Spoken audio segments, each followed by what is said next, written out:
Hi everybody, welcome to our live crochet event. I'm Brenda KB Anderson and I'm going to be your instructor for this project today. This project it's a fun project. It's something that you can do probably with things you already own in your house, which is the great part. One of the things I really love about crochet is that it does not have to be an expensive hobby, really. Like, as long as you have a hook and some yarn, those are really the things that you need. You can spend lots of money on crochet. You can buy very expensive yarn for a very expensive sweater, and it's lovely and beautiful. But you can also make really, really beautiful things out of yarn that is very affordable, and all you really need is that yarn and a hook. So that's one of the things that I really, really love about crochet is that, it's accessible to many different incomes and, people who don't have much disposable income. So that's just like another little perk of crochet. Okay, so today we're going to be working on the scrap yarn Jellybean canister. So you can go ahead and download a free copy of the pattern.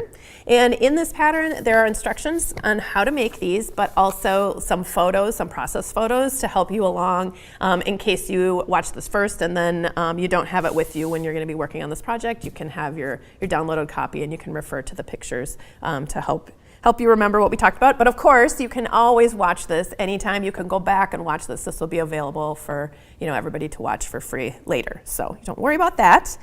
And of course, this is a live event, and I love it when you guys are active in the chat. And I see there's already some hellos. Hello to Chris this morning. Good morning. And Janice is saying good morning from Arkansas. Good morning. I'm glad you guys are here. And Marilyn already has a question. She is saying, she's wondering how you can wash this project. So I thought about that.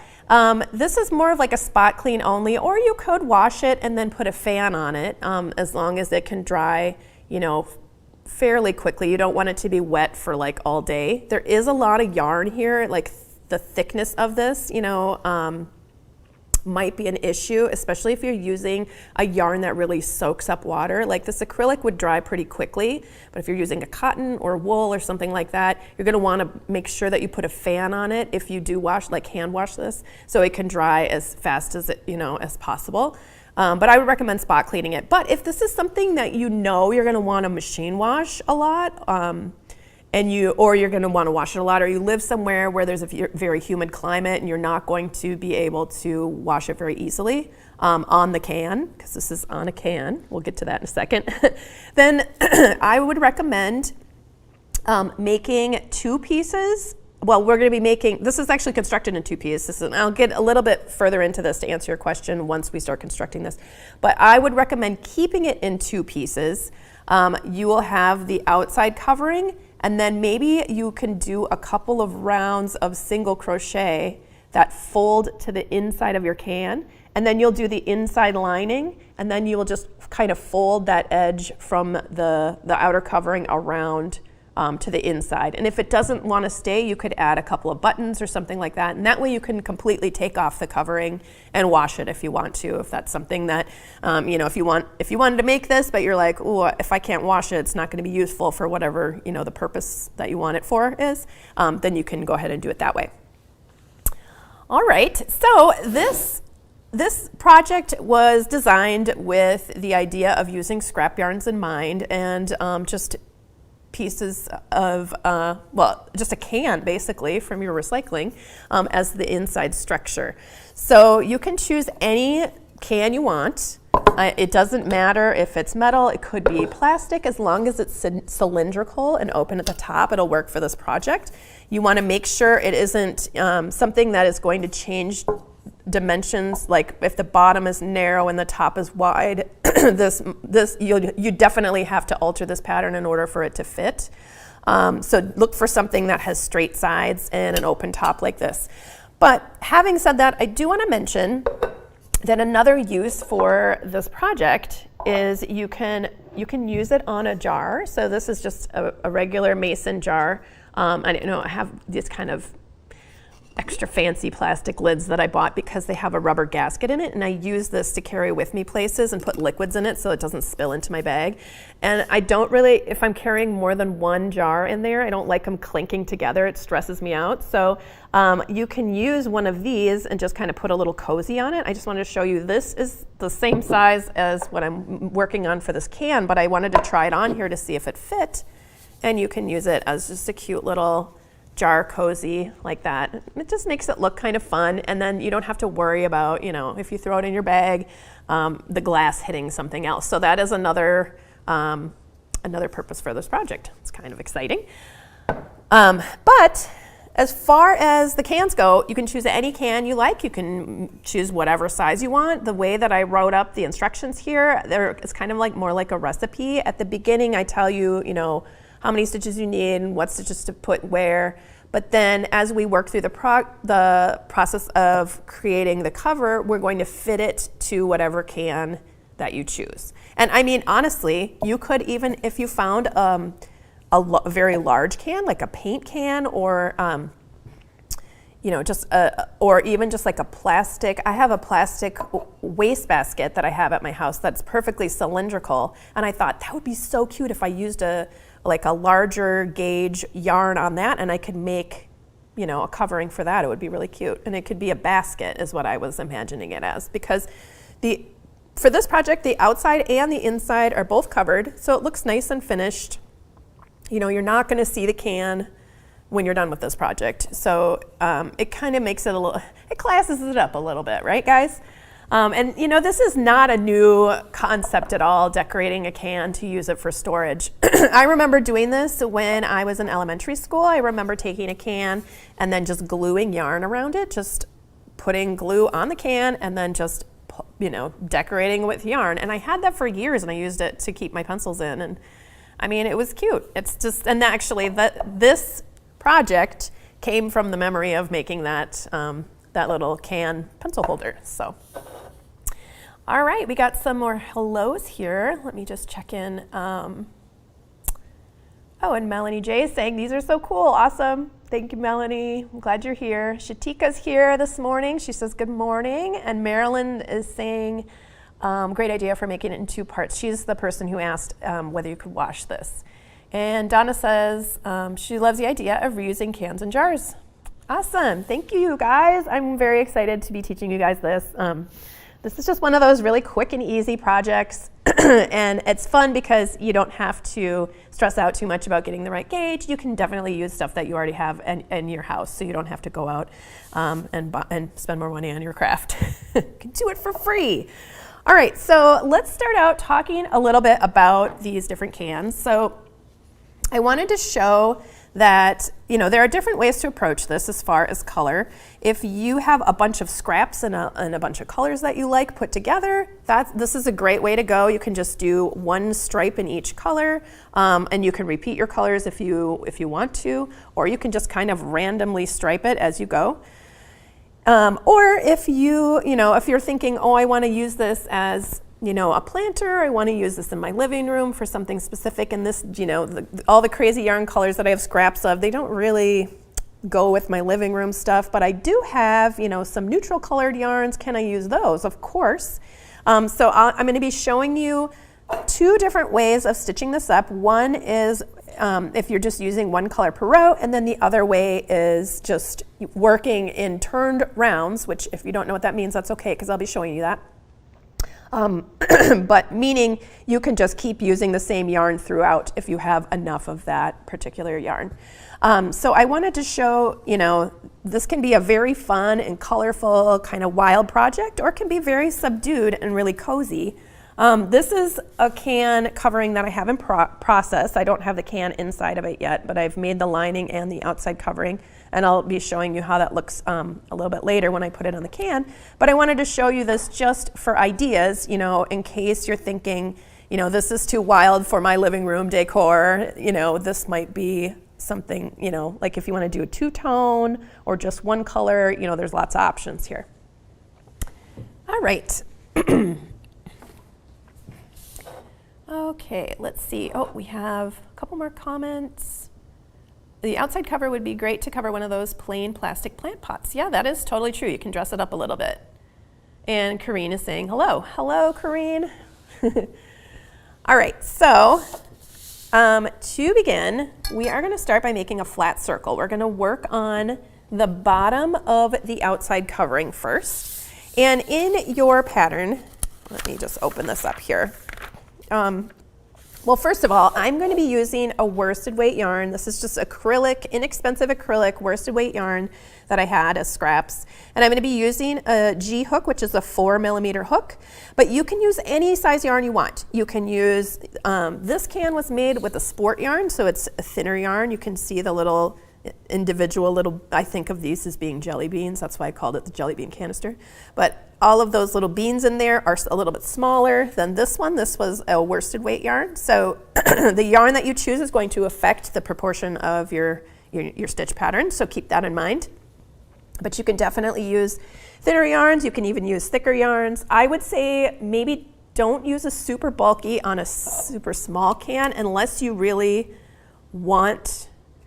Actually, I don't even want to say don't do that because it's kind of an aesthetic thing. It might be cute to have really large beans around a little can, but just think about, think about proportion when you're choosing the size of your yarn. If you're going to go for something that's very like large scale, a 6 or a 7, a jumbo or a super bulky, you are going to get much larger bean shapes in your stitch pattern. So something to think about. All right, and so you'll just use whatever hook that you are able to get a nice gauge with. And what I mean by a nice gauge is just a firm gauge. You want your stitch work, let me just pull this in here. You want your stitches to be close together so you don't see a lot of holes between, and you also want it to be fairly firm. Like you can see this just kind of sits by itself. I can even roll it. That's gonna make a much more sturdy covering for your can, and then you're not going to see, those little shiny bits of the can peeking through. Oh, speaking of the can, I wanted to mention one quick little thing. So after you take the label off, a lot of times there's this little line of super stickiness. You can probably hear that. So you can use various things to get that off, but I tried some different household cleaners, nothing was taking it off. And then I remembered this little trick I learned in a costume shop that I used to work in, of just using a tiny bit of cornstarch. That's more than a tiny amount. We don't need that much, but that's okay. And you can use some like a cotton swab or a paintbrush, and you can just paint that onto your piece wherever the sticky stuff is. And so it doesn't get rid of the sticky stuff. What it does is it just makes the sticky stuff not sticky anymore because the cornstarch is sticking to it. And this doesn't hurt anything. It's not going to stain anything.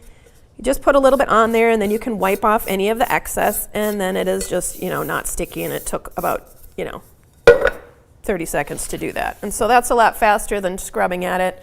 So for me, that was my preferred route of making it not sticky in that spot. The other thing is a little bit of stickiness probably isn't going to hurt anything.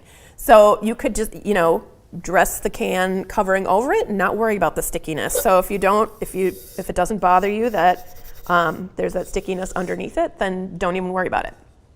And then one more little note about the can. Most can openers now will make this a nice smooth edge so that nobody's going to get hurt on it. But if you do have a can opener, if the can opener that you have creates a sharp edge here, then just be careful. And then also you're going to want to take a little piece of tape, maybe gaff tape or duct tape or something that where you could put tape around the edge here and then fold the other part of the tape around to the inside and try to make it as smooth as you can before you put the covering on so that you don't have to worry about the sharp edges there. Alrighty. All right, back to the crochet. So we are going to start out with a magic loop or adjustable loop. So I do mine by just drawing a little loop like that. I flip that loop over onto the yarn connected to the ball. And then I place my hook underneath that center strand like this. And then I'm going to put my finger on the place where all the yarn crosses over and just kind of pull that in a little bit, not all the way. And then I'm going to make a chain here. That doesn't count as a stitch or anything, it's just to anchor my yarn. So now I can start working into this loop. And if you want to, you can take the loop and you can twist it like this. So I'll put this twisted part where the 2 strands are on the other side. I'm just going to flip it like that. And then I'll start working into that loop. You don't have to do that little step. You can just start working into this section of the loop if you wanted to. It doesn't really matter, but this makes it less likely for that ring to open while you're working on it. So we're going to go ahead and put 6 single crochets into that loop. So 1, 2, 3. And for anyone who's new at crocheting a single crochet, you're just going to insert your hook in, yarn over, pull up a loop, yarn over, and pull through 2. This is one of the most basic stitches in crochet. 1, 2, 3, 4, 5, and 6. And then I'm going to go ahead and pull on that beginning yarn tail to make that loop disappear. It's nice and tight. And then we're going to begin just working around we're going to be working in unjoined rounds here. So we're going to place 2 stitches into the stitch, into the very first stitch. So 2 single crochets, 1 and 2. And I'm going to place a stitch marker into the first stitch that I made right here so that I can remember where the beginning of my rounds is. And I'm going to place 2 single crochets into each of the remaining 5 stitches. So 1 and 2, 1 and 2, 1 and 2, 1 and 2, and 1 and 2. Okay, so now we're going to remove our stitch marker for a minute, and then on our round number 3, we're going to do 6 more increases equally spaced again, and the way that we'll do that is we'll do 2 stitches in the first stitch.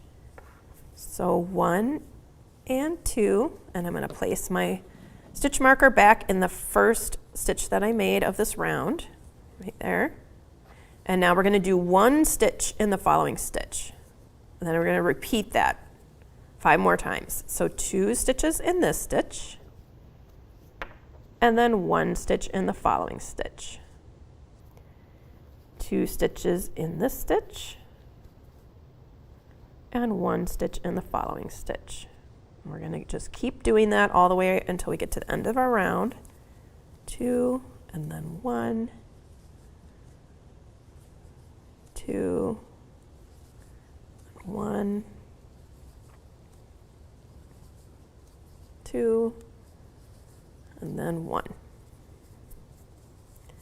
Okay, so we've worked through round 3. We're just making that flat circle. And now we are going to, on round 4, we're going to work 1 into each of the next 2 stitches and then 2 into the following stitch. So 1 here. I'm going to replace my stitch marker. And 1 here. And then 2 single crochets into the next stitch, 1 and 2. 1 in the next stitch, 1 in the following stitch, and 2 in the next stitch, 1 and 2. All right, we're just going to keep doing that all the way around. 1, 1, and 2. 1, 1, and 2. 1, 1, and 2. 1, 1, and 2. And hello to Rosemarie from Southern Maryland. Hi. All right, so now we are going to be working on round number 5. And what we're doing here, I'm going to just stop and kind of explain how we know when to stop this business. All right, so what we're doing is we are creating the bottom surface of this covering that goes on the outside. And for most, like this is just, you know, a regular, I think it was like a 15 ounce or 14.5 ounce can of beans. is kind of the most prevalent can here in the United States anyway. And for most of these size cans, you will, if you're using a worsted weight yarn, you will go almost all the way up to the edge when you're making your rounds. But if you're working on a larger can like this, I have noticed that we need to stop a little earlier, and this is all in your download as well. So you don't have to remember this, that's okay. And this is a little bit of trial and error because everybody's gonna be fitting what they're working on with their yarn and their hook, their gauge to whatever shape can that they have purchased. So there's a little bit of trial and error that's involved here in this project.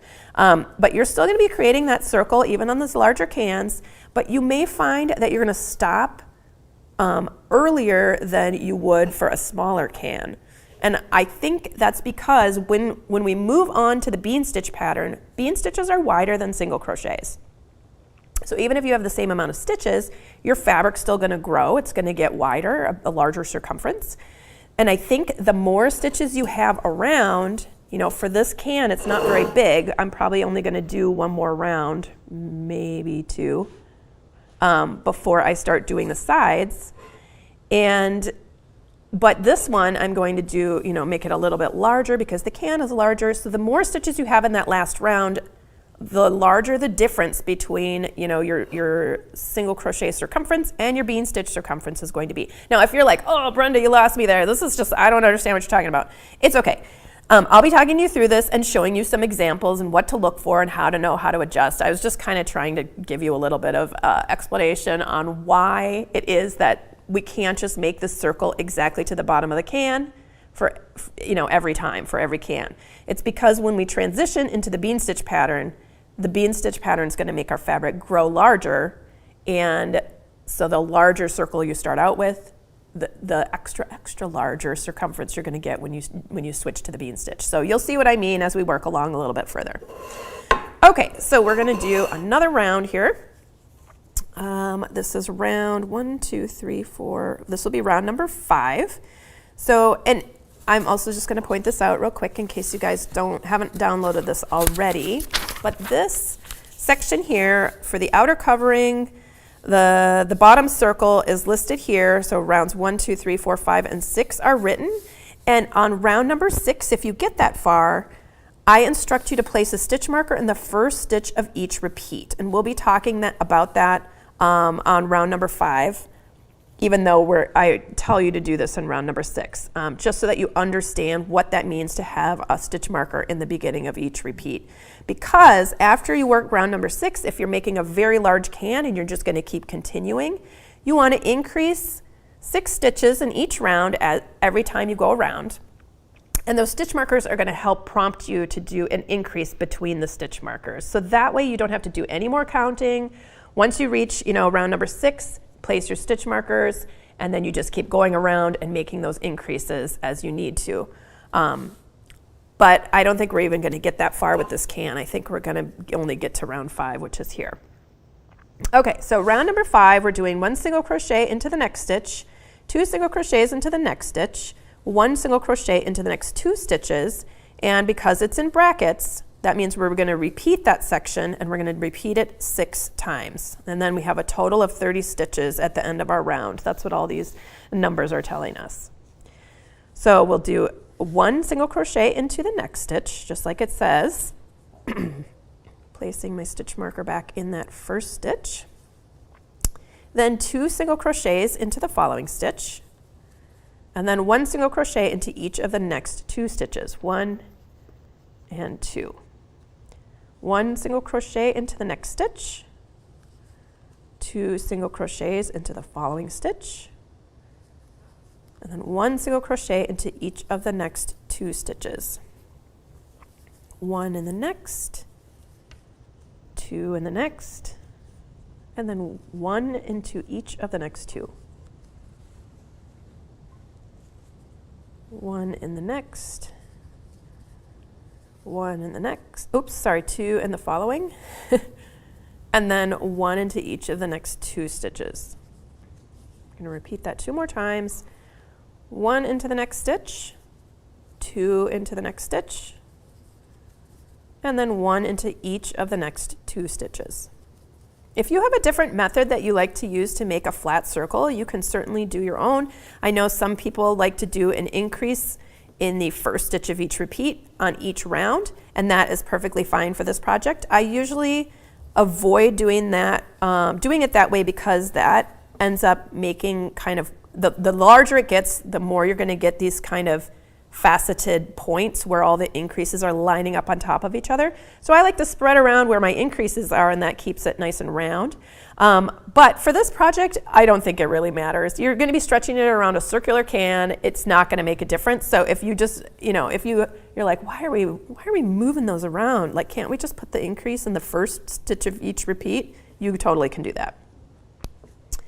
Okay, so now we've made it to 5. We went around 5 times, and I think that's where we're going to stop, and we're going to switch to the bean stitch pattern at this point. So if you were working on a larger can, you could, I would say, if you're doing, this is a larger, like maybe a 28-ounce can, I would stop maybe 1/4 of an inch before I get to the edge, or 3/8 of an inch, possibly even less than that, I'm not really sure, and then switch to the bean stitch pattern and see if that's going to be about the right size. If you're doing a smaller can, you can go almost all the way to the very edge. And again, there are notes in here with pictures where I'm telling you the difference between the smaller can, the larger can, leaving some space. But this part is trial and error. It might be different for you depending on the hook you're using, the yarn you're using, exactly the size can you have, and all that stuff. It's going to change things. So this is, you just have to kind of do a flat circle and then work on the bean stitch for a couple of rounds and check it on your can. And if it didn't work, you unravel a couple of rounds and go back and alter your circle a little bit. Okay, so now for this, and I had meant to mention that we were going to place a stitch marker in the first stitch of each repeat. If we had gotten to one more round, what that looks like is every time you do the first stitch of each repeat, so in this case, in round number 6, 2 single crochets in the next stitch, 1 single crochet in each of the next 4 stitches. When you do that first stitch of the 2 single crochets in the next stitch, that very first one gets a stitch marker. So each repeat, so there's 6 times that you do that, you will have a stitch marker in that first stitch. So you'll have 6 stitch markers around, and then make sure that one of those stitch markers is a different color, or somehow you can tell the difference, so you know that that's the beginning of your round. Okay, so here we are. We've already finished our circle for the bottom, and then we're going to move on to the bean stitch section. So first I'm going to be showing you what to do with, or how to create this if you're making stripes, and then later I will show you how to just work in turned rounds and not cut your yarn if you wanted to make a solid colored section, or maybe the whole thing is all one color. So first we're going to be doing, but actually they both start out exactly the same for the first round, so let's do that. So in order to do a bean stitch, we are basically going to be, it's kind of like a puff stitch, and I'll show you the difference in just a second, but we're going to be wrapping our yarn around our hook a bunch of times. So when you do this, make sure that you're leaving long enough loops that you can pull your hook through, and I'll show you what I mean. So the very first stitch when we switch to the bean stitch pattern is a bean stitch.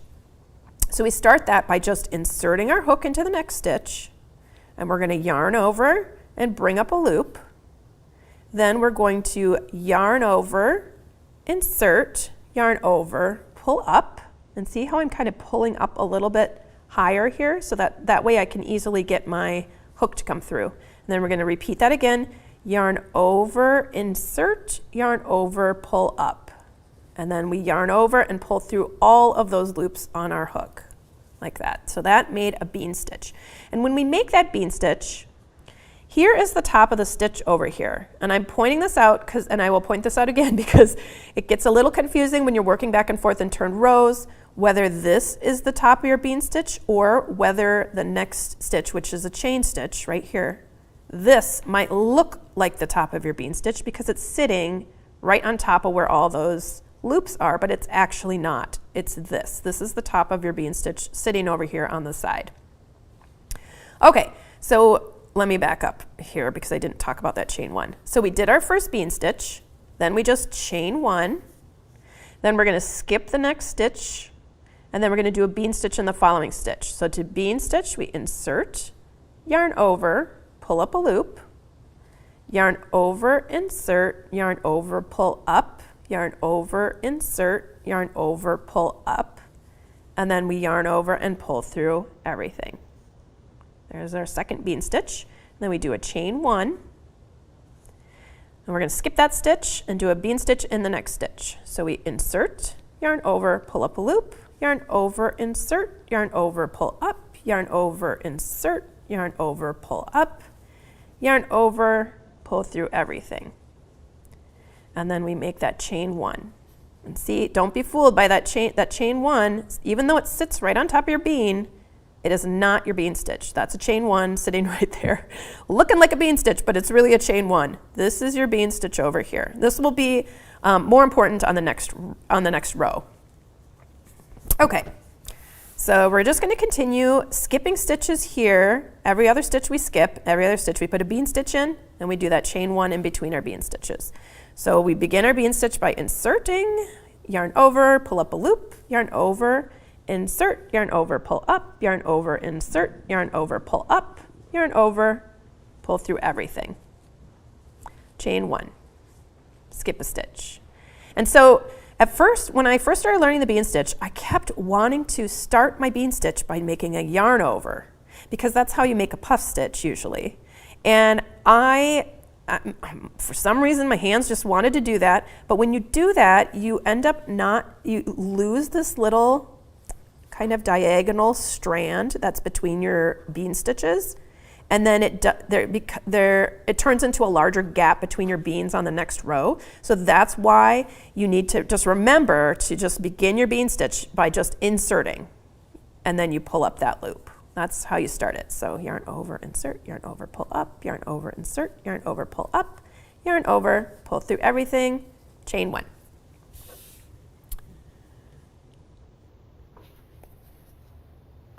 Oh, Pamela's saying, good morning from the Pacific Northwest. Good morning. Or maybe that's Emma. I'm not sure. Pamela or Emma, good morning to you. Okay, so now we're going to skip that stitch, make another bean stitch. And we're basically just repeating this all the way around. Once you do it a few times, it'll start to, be easy enough that you can talk while you're doing it, right, Brenda? You can talk while you're doing it. Oh, you just have to, the trick for me though is remembering not to do a yarn over before you insert for that beginning of the bean there, because that is definitely something that I want to do. I just want to make that yarn over at the beginning.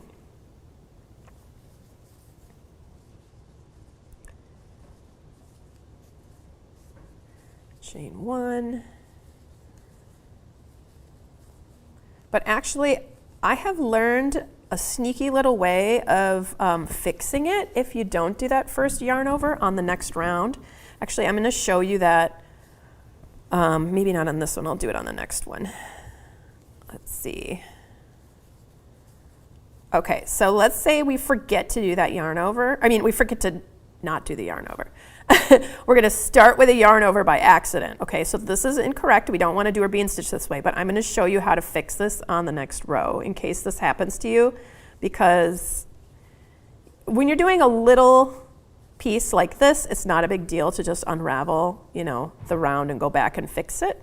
But if you were doing something much larger and you forgot and you accidentally did a yarn over there, see this is what happens. You get a big window between and you don't have that diagonal piece. I'm going to show you what to do on the next row to make that better.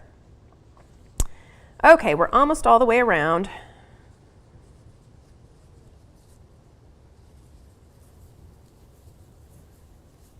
There is our last bean stitch. So that we're going to end with that last bean stitch. And let's see. Bean stitch and next stitch, chain one, skip next stitch. So we do a little chain one. Oh wait, let me just check. Chain one, skip next, chain one space, bean stitch into the bean stitch. Okay, so sorry. At the very end of our Oh, very end of our round, in round 1, we are going to do that chain 1, skip the next stitch, and then we're going to end with a slip stitch in the top of the first bean stitch. Okay, so we did our chain 1, we're skipping this stitch, that was the last stitch of the round, and now we're going to do a slip stitch in the first bean stitch, which is right here. We're just going to do a slip stitch right there, and then we're going to fasten off. So we'll just cut our yarn and pull that through. Now on the next round, we are going to be working with the wrong side facing. So this is the right side. We're going to turn our work over, and we'll use this yellow here. Okay, so we're going to start the next round with a slip knot on our hook, just like that. And I like to start, it doesn't actually matter where you start. You can start in any bean stitch that you want, but because I like to crochet over my yarn tails, because otherwise it would drive me crazy to weave in all those ends of all those different colors, I'm going to show you a way where you don't have to weave them in at all. We're just going to work over them. I like to start just a little before the yarn tail, because that way I'll remember to actually enclose the yarn tail. So I'll start in the stitch before. So when you take a look at your bean stitch, remember actually I'm going to turn it over this way and put a marker in it. Remember, when we're making our bean stitch, the top of the bean stitch is actually over to the side here. This was the top of our second bean stitch that we did in that round. So there's the bean stitch, there's the chain 1. So when we turn it this way, the top of the bean stitch is just to the left of the bump of the bean stitch, if that makes sense. So you're going to place your hook. You're going to just begin by inserting your hook and making a bean stitch. Okay, you already have the slip knot on your hook. You're just going to pull up a loop, yarn over, insert, yarn over, pull up, yarn over, insert, yarn over, pull up, yarn over, pull through everything. And there is our very first stitch of the round. I'm going to mark that right there. Then we're going to chain 1, and then we go to the next stitch, the next bean stitch. So if you're having trouble when you get close to the beginning tail, or the ending tail, sorry, it might be hard to see exactly where you're supposed to put your hook, but you can just take a look at the top. Remember, the top of your bean stitch is just offset a little to the left from that bump. So you're going to put your hook right there, bring up a loop, yarn over, insert, yarn over, pull up, yarn over, insert, yarn over, pull up, yarn over, pull through everything, chain 1, and then we hop on over here past this bean stitch, because, well, this is actually the top of the bean stitch here, past the bump of the bean stitch into the top of the bean stitch, which is offset to the left. If you were a left-handed crocheter, it would be offset to your right. So we're going to insert and pull up a loop, yarn over, insert, yarn over, pull up, yarn over, insert, yarn over, pull up, yarn over, pull through everything. Then we're going to chain 1. We're going to skip that chain 1 and work into the top of this bean stitch. So you can see when you kind of pull it open, or pull your bean stitches further apart, there's sort of like a little triangle here, and that's where you're aiming for with your hook, right in there.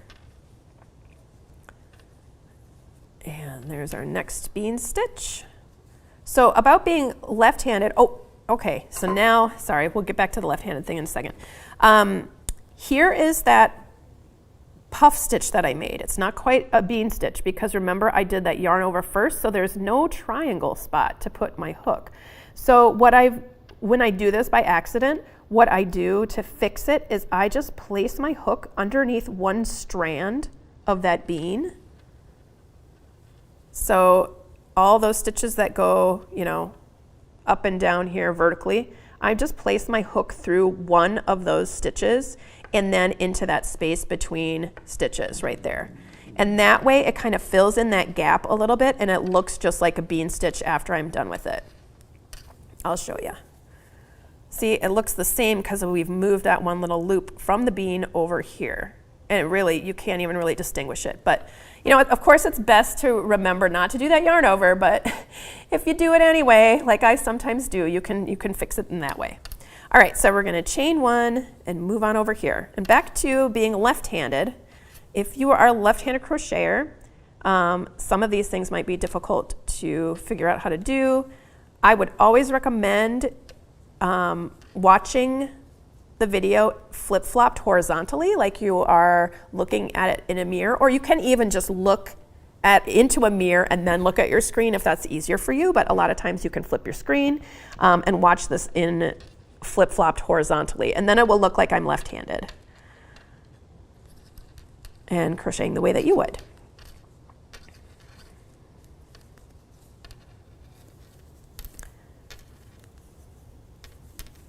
All right, so now after we finish this round, I'm going to check it on my can again and just check to see if the size, if the circumference of it is looking pretty good.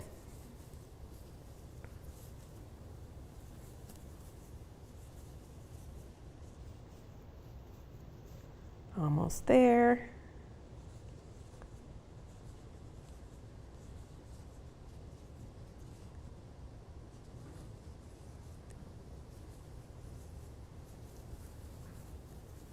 Okay, I think I have 2 more stitches left here. Oh, and I forgot to continue crocheting over that strand. I'll show you on the next round. I think I was talking too much and forgot to show you how to crochet over the strand. Oops, I forgot my chain 1 here. There's my chain 1.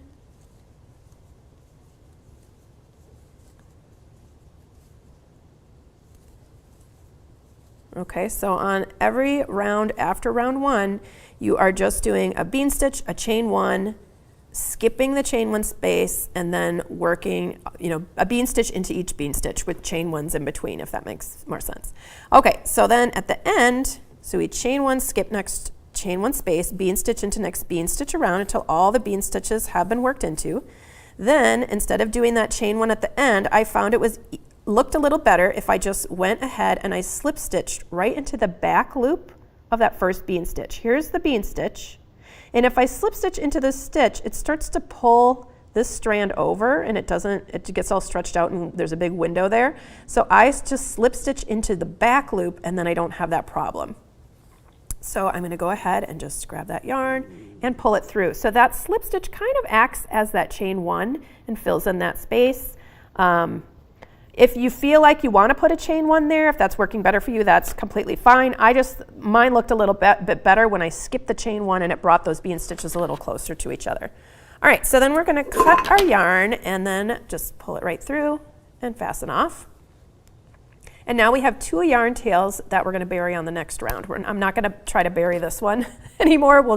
I can always weave that in later. But the previous round, 2 tails, we're gonna cover that up in this next round here. Okay, so this would be another good checkpoint. You're going to want to put it on your can and see if it's turning into about the right size. It seems like it's going to be okay. So I'm just going to continue with the next round. And again, we're going to start with a slip stitch or a slip knot on our hook. And we can start in any stitch we want to, but I'm going to start just a little before these yarn tails so I remember to work over them. And you may have noticed this was the side we were looking at when I worked that yellow round. I turned my work. You're going to do that at the end of every round because it needs to be turned every time in order to make the bean stitches kind of go in their different directions, or it's not going to make the pattern look the way we want it to. Okay, so I'm going to start right here and make a bean stitch.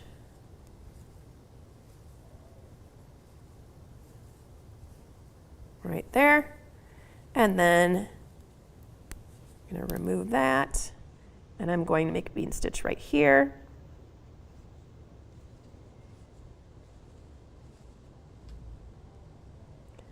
And that chain, oh, I think I forgot to do a chain 1. Okay, chain 1. And then another bean stitch in the next bean stitch. Chain 1. And here's those 2 tails. I'm just going to hold them basically along the top or slightly behind even this working round so I can work over them. So here's my next space for bean stitch.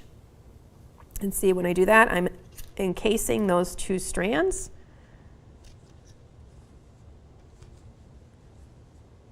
Like that, chain 1, and continuing to work over those yarn tails. And you might be thinking, why do we care if we work over those yarn tails? Aren't they gonna be like between the fabric and the can? And yes, they will be between, but if they're too long, then they get kind of blobby underneath there and they might kind of distort your work a little bit. And if they're too short, they might come poking out from in between. Because the bean stitch, there are some holes between your stitches. So I just thought it was best to just kind of crochet over them for a ways and then snip them off. And that way you don't have to weave them in, but you're kind of taking care of that, you know, you're taking care of them in a way that they're not going to be annoying later. So you can just go ahead and cut those off. Chain 1 and continue our way around.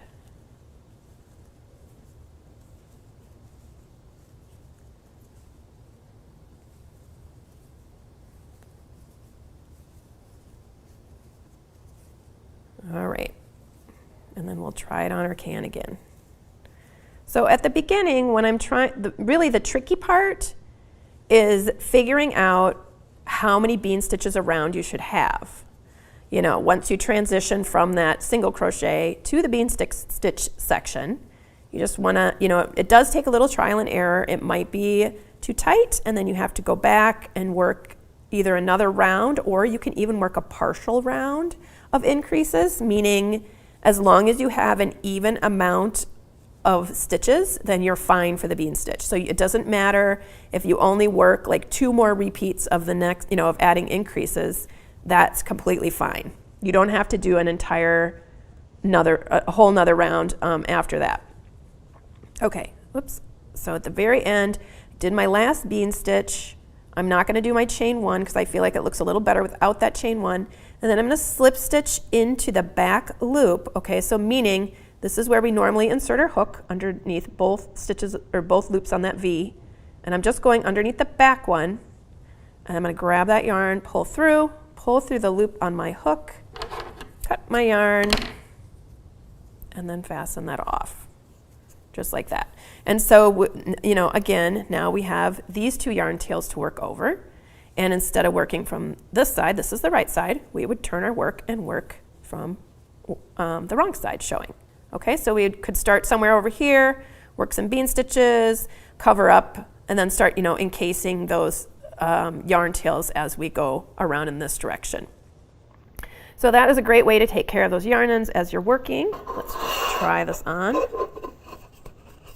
I think that's going to be about the right size. It seems good. Ideally, you want this to be fairly snug around your can. The bean stitch pattern, you want that to be fairly snug, but you don't want it to be so tight that you have a hard time getting it on. That's kind of what you're looking for at this point. You don't want it to, you want to make sure it's not too loose. So let me show you an example. I just wanted to bring an example of what is too loose, because saying it's too loose is one thing, but I wanted to show you so you could kind of see. Like this looks like it's fitting okay, right? If you look at it, but it's really loose. Like this can just fall right off of it. You want it to be tight enough that you can pick this up and it doesn't come off the bottom. Okay, so you can see here, it just wants to fall out. And it does kind of curve in, but you can very easily see that there's excess here. Like if you pull it out and it just stays and there's like a hole here, that's too big, too much. It's fine if your bean stitch needs to stretch a little bit horizontally in order to be snug enough. That's actually good if it stretches a little bit to fit. But as you're working on your bean stitch, you don't want your bean stitch to have to stretch vertically. So you want to have enough rounds as you're working so that you're not stretching it vertically, because when you stretch it vertically, it makes larger holes in your work. So I'm going to show you, so this is what this would look like if I just kept on going, adding more and more rounds. And we'll try it on the can here. Let's see how that's fitting. And so when I look at this, I can still see a little bit of the can sticking out. I'm going to put one more round of bean stitch. I feel like we don't want to have to stretch it. Yes, I could make that fit, but then we start seeing all these little glimpses of the can in between. Maybe it's hard to see on your screens, but I can see the can poking in through these holes. Maybe I'll stretch it a little further even. Maybe that will make you see if you can see it now. Maybe not. But maybe you'll just have to do, trust me, and when you get to this point, you can stretch it vertically and say, oh yeah, I don't like those windows either. So stretching horizontally is good, stretching vertically, not so good with those stitch patterns. So I'm gonna add one more round before I continue with the lining.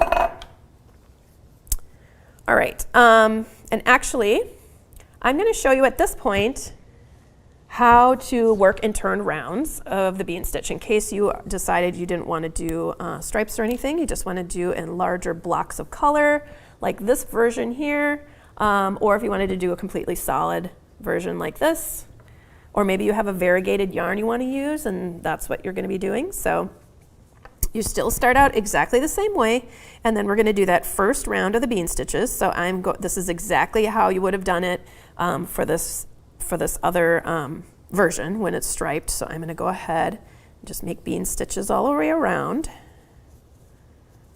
And remember to skip that stitch when you're doing your chain one. Chain one and skip, bean stitch.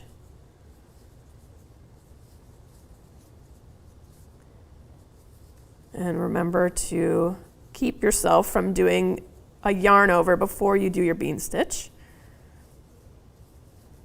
That's mostly what I'm concentrating on right now.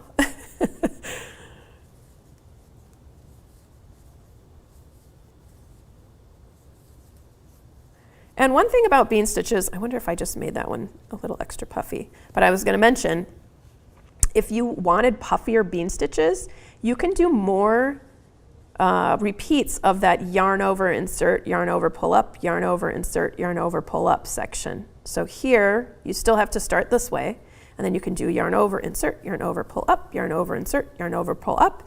And then if you did another repeat, yarn over, insert, I'll just do it, yarn over, pull up, then you get a slightly puffier bean. It's just a little bit bigger, chain one, which I think looks actually really nice. It does use a lot of yarn though, which is why I eventually opted, at first I was gonna do this pattern with those nice extra puffy ones because I like how they look. But then I was like, oh, you know, this is a scrap project. Like maybe we shouldn't be using a ton of yarn. So then I went back to the regular sized bean stitch instead of the extra puffy. But that is kind of one of those things you can, it's a stitch pattern that's easy to change up a little. You could even do, 2 more repeats of that for a very puffy bean. You can do a bit of experimenting if you like. See how you like them to look.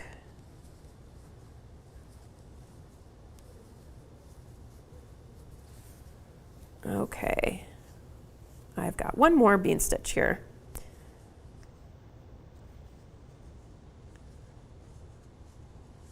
All right, so now I'm gonna chain one and then I'm going to join in the first bean stitch right here with a slip stitch.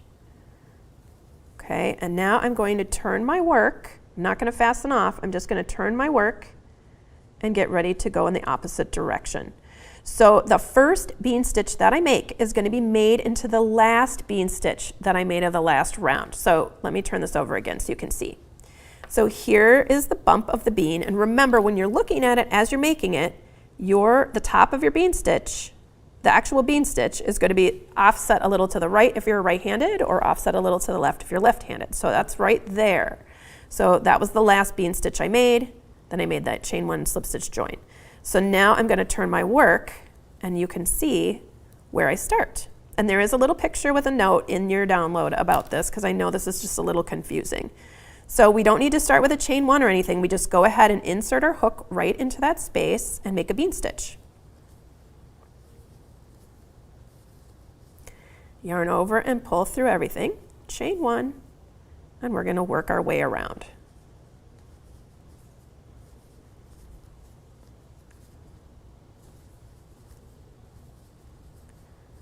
So in this way, it really is very similar to the way that I showed you before. It really just has more to do with how to finish your round and how to begin your round, that's all. That's really the only difference. And then, of course, you don't have to remember to crochet over those yarn tails because you won't have any. It's all going to be one color. And I'll show you the beginning of the next round before we move on. So if you wanted to make this a color blocked covering, like the one that I showed you that had that sort of rust color on the bottom and the off-white on the top, in order to do that, you would go ahead and work just like this back and forth in turned rounds until you wanted to switch colors, and then you would finish it off just like you would finish it off if you were just making one stripe. And then continue with the new color as though it were the next stripe. So you're kind of using both techniques, you know. Mostly you're doing the turned rounds, but then when you do that color change, you'd be using the techniques that I taught you with the striped version.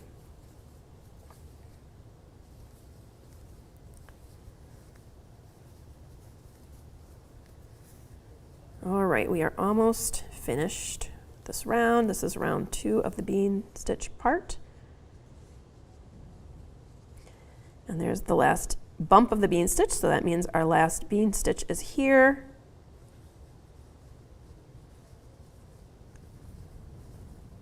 Just like that. And then we go ahead and instead of chaining 1, I found that it just looked better if I just slip stitched into the back loop of that first bean stitch that I made of the round, which is right here. So I'm going to make a slip stitch there to join, and then I'm going to turn my work so that I can work in the opposite direction. I don't need to do a chain 1 to start.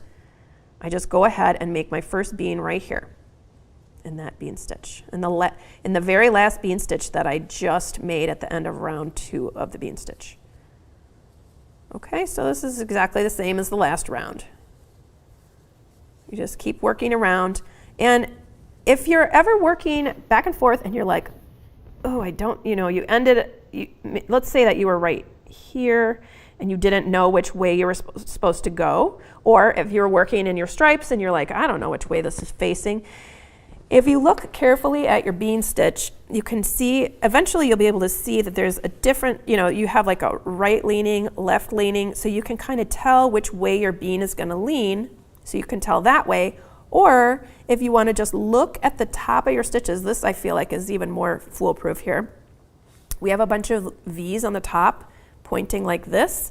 That means if they're pointing in this direction and you're right-handed, that's the correct way to start. If they were pointing in this direction and you were right-handed, that means that last round was already made the same, you know, in the direction that you're facing right now. So you have to turn your work in order to work in the opposite way.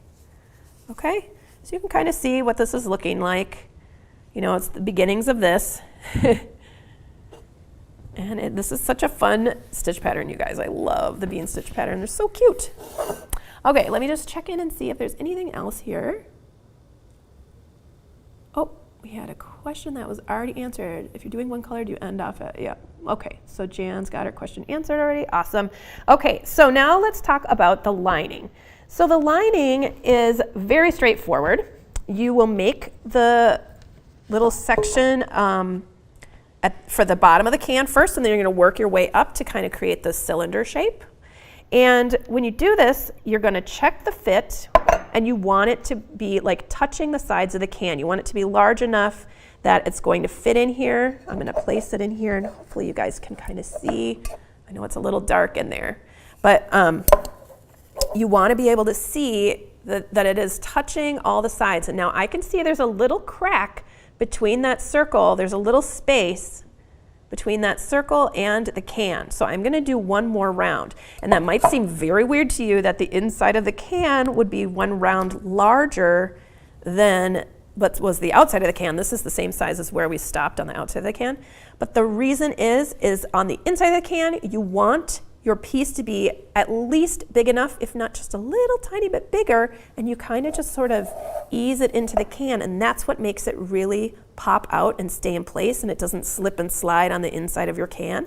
If it was a little smaller than your can, it wouldn't really, you know, all the sides of it wouldn't really be touching the can, and it just wouldn't fit in there as nicely as it should. So I would add one more round to this, and then after you get the circumference right at the bottom, you just single crochet around and around and around and around.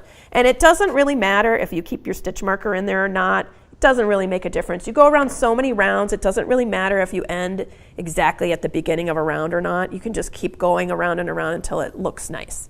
And so, the other thing I wanted to mention is when you're crocheting this, you can just, as you're crocheting and you're going around and around, you can crochet this with the right side of your fabric facing the inside of the cylinder. So see how this is the right side of my fabric? And so I was crocheting. This is not normally how we do this. I mean, it's really all the same stitches, but you would just keep crocheting like this and see how, it created this sort of cylinder shape because we're not increasing anymore, so it went straight up. And this is the right side of my fabric. This is the wrong side of the fabric. Now, it doesn't even really matter. You can, if you crocheted it up with the right side on the outside, that's fine. You can just flip it when you're done. That's not a big deal. But I just leave it like that. It makes it easy for trying it on in there, and then you don't have to flip it later. Not really a big deal, though. But another thing I wanted to mention, just to make things look a little extra nice, is I like to add, let's say, for example, I was going to put, let's say I was finished with this one. I'm actually going to do one more round because it wasn't quite tall enough. But let's just say I was finished with this one. I would want the top round of my lining to match in color to the top of the outer piece. Because when you put them together around the can, you whip stitch them together, and that way you don't see all your whip stitches. It just blends in with that color. You can just whip stitch it with the same color, unless you want to have that decorative stitching, which is fine. So at this point, you could switch to another color and do one additional round in order to, like if this was my lining and I wanted it to match, I would do one more round of yellow. I would slip this to the inside.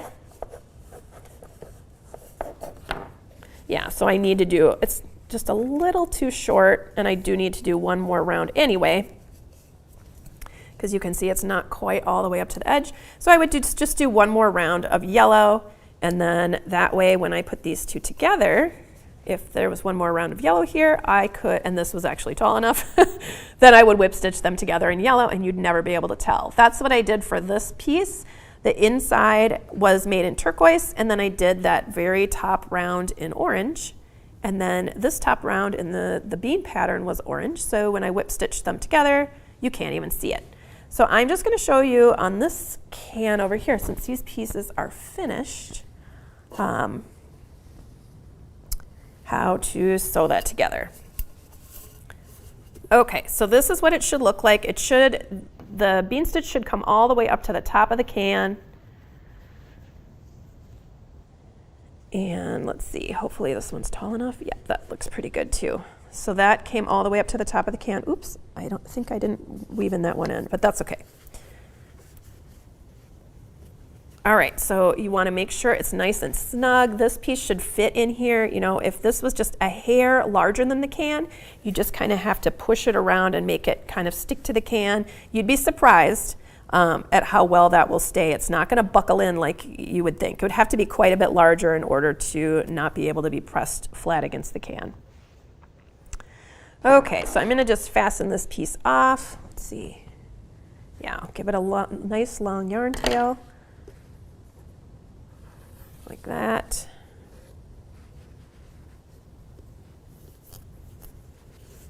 And then we'll use my yarn needle and I will sew them together. And like what we had mentioned earlier when somebody had a question about being able to wash these, so after you would finish with this bean stitch section, I would do another couple rounds of single crochet off of that, and you may need to switch to a larger hook at that point, because remember, the bean stitch circumference is much larger than the single crochet circumference. So as you're working on it, if it seems like it's gathering your work in a lot, switch to a larger hook, and that way you can have this little flap of single crochet that kind of goes over on top of this, and maybe it buttons in there or snaps in there or something like that. So it completely covers your piece, yet you can take them apart. I know that I am not going to bother doing that. I'm just going to spot clean these canisters. So I am going to go ahead and just sew them together. So I'm just going to do a whip stitch here, sewing the outside to the inside, just right above where that can is. And you know, The inside is not going to have the same amount of stitches as the outside. I mean, it's possible it could, but it's not very likely that it would. So you are not trying to go stitch by stitch. You're not trying to match one stitch up with the next stitch. You are just allowing it to sit where it wants to, and you're making sure that you go through each of the stitches. Okay, so that might mean you might go through one of the stitches more than once, but that's fine.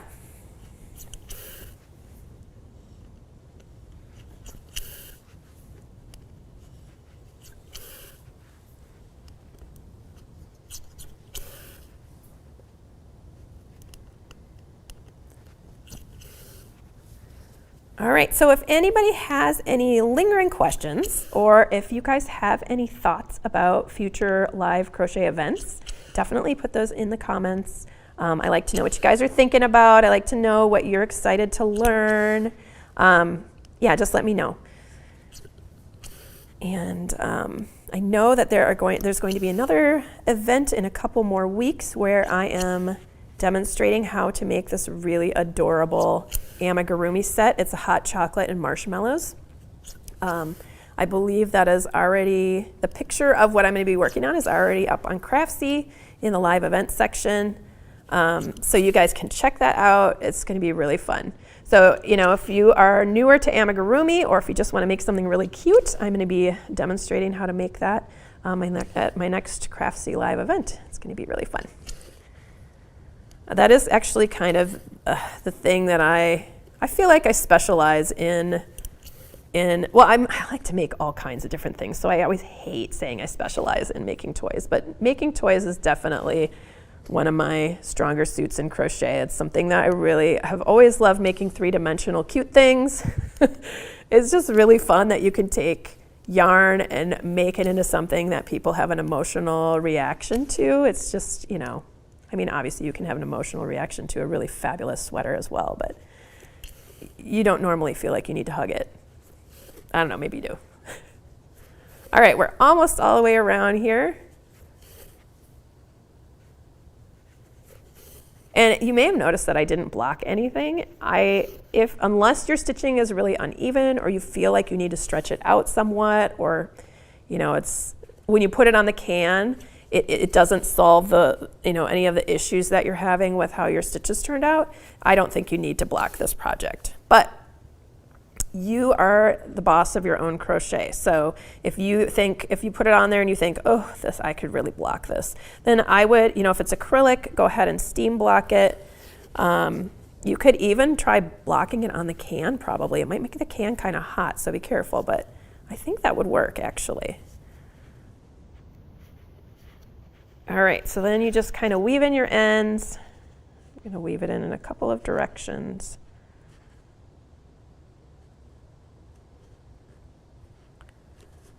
Like that.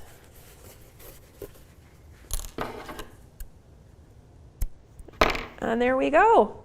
It is a finished canister, except for this one strand that you're just going to pretend isn't there, because I forgot to weave that in. But I would weave that in now. But it's just a really great way to use resources that we already have. Why spend money on buying some sort of internal structure or something to make the structure when you already are, it's in your recycling bin, ready to go out. You already have that with you, and it's, makes things inexpensive, and it's good for the planet, and it's just a fun way to use the resources you already have. So, all right, let me just check in here real quick. Looks like I've answered everybody's questions. It has been a pleasure. I hope that you guys have some fun making your own Jellybean canisters, and be creative and use different colors that you wouldn't think would normally go together. This is like a really great chance to experiment with these types of things, because you have nothing to lose. You don't have to buy the yarn. You didn't have to buy the structure. It's just like playtime. So I hope you guys have a great time. Thank you so much for joining me. Bye.